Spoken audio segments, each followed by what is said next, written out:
what is the most impossible world record of all time? Maybe a ski jump off a cliff? Holding your arm up for over 50 years? Possibly standing in a frozen block of ice for 63 hours, 42 minutes, and 15 seconds? Yeah, that record isn't going anywhere. But what about being buried alive for 61 days? You see, the odds of surviving a stunt like this are so low, it stopped being tracked. But what is the most impossible record? Back in 2012, Felix Baumgartner jumped from the edge of space at 128,000 feet. I mean, the dude literally broke the sound barrier with his own body, hitting 843 miles per hour on the way down, setting a record with most people thinking it would never be broken. And they were right, for a while anyway. Because what if I told you, just 2 years later, some random computer scientist came out of nowhere and broke Felix's record, this time from 135,000 feet. And the craziest part? You probably didn't even know it happened. Or what about the highest competitive high dive? A record so rare, it remains unbroken for over 4 decades. See, back in 1983, SeaWorld San Diego hosted an event that would go down in extreme sports history. A high dive contest where the record to beat was 170 feet. That's like launching yourself off of a 15-story building or Niagara Falls. In fact, a dive like that is so dangerous that just 1 year earlier, multiple divers tried to break the record, only to end up breaking themselves. So when the contest was brought back in '83, most people thought it was a death wish. But somehow, 5 men stepped up to the challenge, each launching themselves from 172 feet. He's in good shape. He knows where it is. All right! Jesus Christ! That's 5 dives and 5 records in a single day! No one's completed a jump like that ever since! But what if I told you that there's a record so extreme, so crazy, that the only way to prove it was actually possible was to attempt it? This is Luke Akins, a third-generation skydiver with over 21,000 career jumps to his name. But out of all of those jumps, only one of them set an impossible record. See, in 2016, Luke set his sights on something no one had ever attempted before. An idea so outrageous, it was almost unthinkable. He wanted to raw dog a jump out of a plane from 25,000 feet and land straight into a net. Yeah, no parachute, no backup, nothing. And I know what you're thinking. How the hell is that even legal? Well, apparently, the jump would only be approved under one condition. He had to wear a backup chute. There was just one problem. That extra weight could throw him off course completely. In fact, Luke was ready to call the whole thing off. That was until just minutes before the jump when the rule was lifted, officially sealing his fate.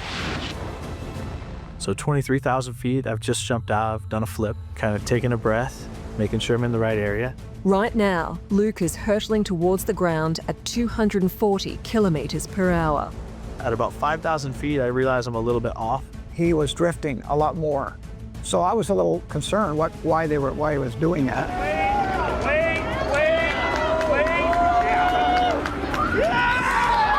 Holy crap!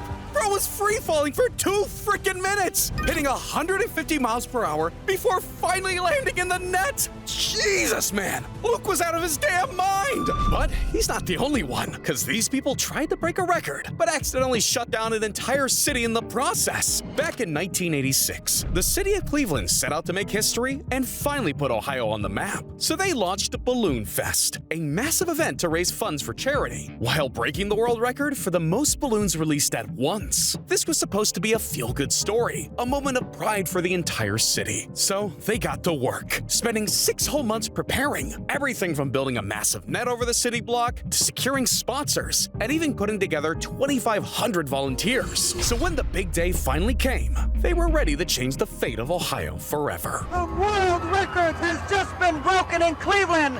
Over 1,500,000 balloons going up in the air at this very, very moment. This was supposed to be a celebration, but within minutes, that dream turned into a nightmare. It's completely covering the terminal tower. And the wind has just shifted just enough that the balloons are now trailing fast. Highways were shut down, the airport was forced to close, and worst of all, the balloons even flooded Lake Erie, right in the middle of a Coast Guard rescue mission. That big balloon launch in Cleveland today is one of the things that's making this search so tough for the Coast Guard.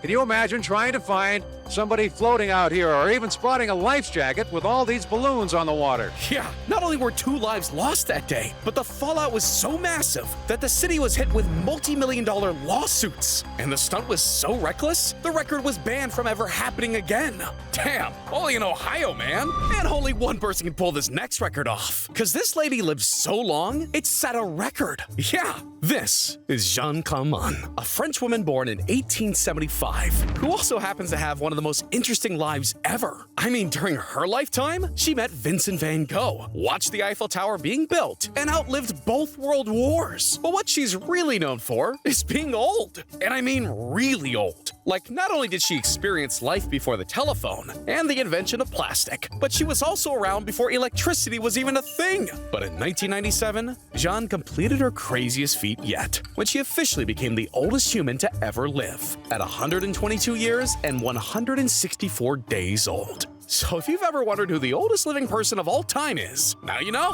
But hey man, while some people earn their legend status, others are just born with it. Cause Robert Rodlo holds one of the most unbreakable records of all time. Although he died in 1940, Robert's record has never been broken. See, when Rob was born, he was just a regular baby. But as he grew older, his parents started to realize something was off. Yeah, the kid was growing 3 times faster than normal. I'm talking 5'7" at just 5 years old. Not only that, but he was growing faster than the channel. So subscribe! I'm trying to keep up. But for Robert, it was only up from there. Cause that's when doctors discovered he had a rare condition that caused his body to produce excessive amounts of growth hormone, which meant that not only would he never stop growing, but by the time he was 8, he had already outgrown his old man. Fast forward a couple of years later, when he was 12 years old, and he was right up there with giants like Shaq at 7'1". It was unbelievable. But no one could have predicted just how much taller Robert would eventually become. Cause by the time he graduated high school, he was 8'4". At that point, the dude was just turning heads wherever he went. But unfortunately for him, all the attention and fame came at a price. Cause the bigger he got, the more his body started breaking down. He had to walk with leg braces, had almost no feeling in his feet. I mean, the dude was literally outgrowing his own body. And yet, even through all that pain, he just kept growing until eventually it became too much to bear. And at just 22 years old, Robert tragically passed away, measuring 8'11". Officially making him the tallest person in recorded history. Damn. Robert took that record to the grave. But this next guy took his out of one, cause Mike Meany set a record for being buried alive. You see, Mike had a couple of screws loose. I mean, the guy once got into a work accident that left him trapped under a pile of trash. And instead of never wanting to be stuck like that again, he figured he could last even longer. Yeah, so in a wild attempt to prove it, and maybe even get a little famous, Mike devised a plan. And on February 21st, 1968, after sharing one last meal with the city, he climbed into a coffin and was lowered 6 feet under. This guy really buried himself alive just for clout. Ridiculous! But I guess it paid off, because Mike went on to set not one, but 2 unbreakable records. The longest voluntary burial and the longest time spent in an underground coffin at 61 days. And he doesn't even regret it. You know, this morning I heard somebody asked you if you wanted to come up, and you said you didn't want to come up. Oh, I didn't want to go up, but I want to go ahead for 100 days more. Man, screw records. I'm just glad he's alive.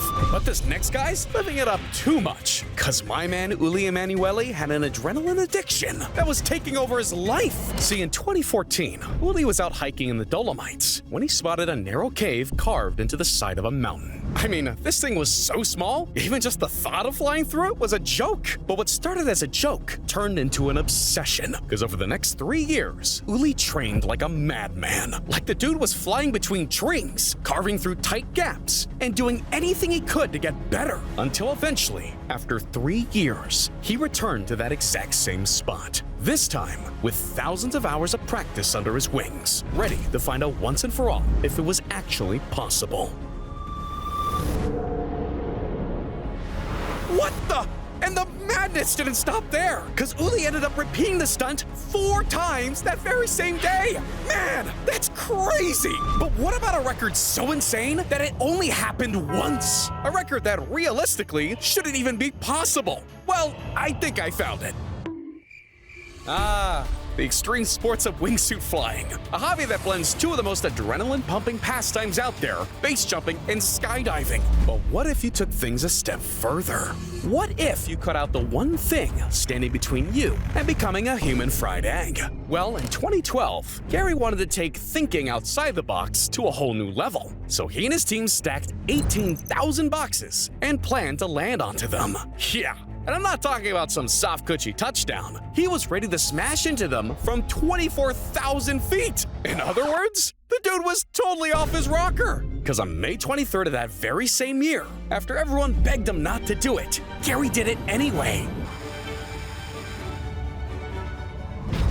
Wow, damn. That went way better than I expected. But hey, he knew exactly what he was getting himself into, all right? Not everyone can say the same, because this skier set a world record by accident, and it nearly killed him. Back in 2008, Fred Silverson was shooting a movie on the Alps when one tiny mistake would change his life forever. You see, Fred was skiing down the mountain at 50 miles per hour when suddenly he got his lines mixed up and accidentally launched himself off a cliff. That right there was a 351-foot drop. No skier had ever jumped from that kind of height, especially not on purpose. So at that moment, it seemed like he was done for. It's nothing bad. Everything is okay. But he jumped a big cliff on the wrong place. Yeah! By some miracle, he walked away without even a scratch. But the craziest part is, Fred wasn't even trying to make history. He just accidentally survived it. Damn, that's just wild. But you know what's not an accident at all? The fact that Alex Honnold's record is crazy as hell. Because he pulled off the most dangerous climb in human history in record time. See, this is El Capitan, a 3,000-foot summit in Yosemite that takes even the best climbers fully geared up days to complete. But my boy Alex just went for it with nothing but a pair of shoes and a little chalk on his hands. I mean, bro wasn't even wearing a helmet. He comes from a very humble background, his mom being a teacher and his dad a mountain goat. This man is acting like he can respawn. Do not start a thumb war with that man. This is the type of route parents claim they used to go to school back in their days. Yeah, dude climbed the world's most challenging wall in the world in just 3 hours and 56 minutes. To prove just how crazy that is, most climbers would still be unpacking their gear while Alex is already chilling at the top. That is nuts! But sometimes having all that speed can go horribly wrong. Because this man tried to beat a world record, but died trying. See, Bill Warner was a professional motorcycle racer with one mission: to go faster than anyone in history. And in 2011, that's exactly what he did, riding his modified Suzuki Hayabusa to the tune of 311.94 miles per hour. But it turns out, this wasn't really the finish line for Bill. Because after setting this record, he thought of trying something even crazier, hitting 300 miles per hour in a single mile. And if Bill accomplished this, he was planning on retiring from racing for good. So he spent the next 2 years chasing it, even surviving a crash in 2011 that could have easily ended it all. But in July 2013, he returned to the very same track in Maine for one final attempt, when tragedy struck. He was going 287 at the mile marker when his bike suddenly veered hard to the right and went off the runway. He was launched 40 feet high and 100 yards down the track. Warner was conscious and talking as he was taken to the hospital, but he was pronounced dead at Cary Medical Center at 11:15, which was about an hour after his fateful run. Yeah, and as of the making of this video, Bill's record remains unbroken. Damn. I can't believe it. And I can't believe Richard Noble either, because this man set a record for driving faster than the speed of sound. See, not only did Rich break a land speed record in the 80s, but in the 90s, he wanted to do something that the world had never seen before. So he assembled a team of designers, engineers, and even a fighter jet pilot to build this, the Thrust SSC, a jet-powered car equipped with 2 enormous engines, the same kind used in military aircrafts, weighing over 10 tons, stretching 54 feet long, and producing more than 50,000 pounds of thrust. This thing literally packed the power of 140 Formula One cars, and its sole purpose is not only to set a new speed record, but to become the first land vehicle to break the sound barrier. So on October 15th, 1997, out in the Black Rock Desert of Nevada, pilot Andy Green hit the throttle. He's rolling. The average for the 2 runs was 763 miles an hour. But more important, they were both faster than the speed of sound. Just like that, it didn't just break a record, it broke the laws of physics. Because to this day, it's still the fastest car in history. But look, man, we've heard a lot of impossible records so far, and yet we've got one that tops them all. The deadliest record in human history. See, when it comes to pushing the limits, no category is more lethal than the water speed record. As he approached 270 miles per hour, the boat broke in two. Taylor's body went 300 feet down to the bottom of the lake. Another life lost to the water speed record. Yeah, since the 1940s, there have only been 7 official attempts to break the water speed record, 5 of which ended in tragedy. That's a 70% fatality rate, which sounds insane, unless you're this guy. They told me it's about 50-50 as far as the record goes. But isn't this, for a man with a wife and family, isn't this some sort of madness to chance your life in a 50-50 way? I don't think so. I think I'm going to be one of the lucky 50, not the unlucky 50. You see, Ken Werby wasn't some millionaire racer with an elite team or fancy garage. The dude built his own boat out of plywood and fiberglass right in his own backyard. And in 1977, when his homemade boat hit the water, it left the record books in its wake, reaching a top speed of 289 miles per hour and smashing a decade-old record. But for Ken, that still wasn't enough, because less than a year later, he didn't just break the record again, he blew it out of the water, clocking a top speed so extreme, people didn't even think it was possible. A new world water speed record, and still the mark today at an average of 317.6 miles per hour. 317! My God! A record no one's been able to break and make it out alive! But look, it's not just extreme records where people are making it out alive, because there are some deadly prisons too. From overcrowding cells where inmates aren't allowed to sleep, to being locked up in actual cages. It's ridiculous what some prisons have going on. Look, if you want to hear more, then you need to click on this video right here. These are the world's most dangerous prisons. And trust me, man, this video is a banger. All right? Click it now.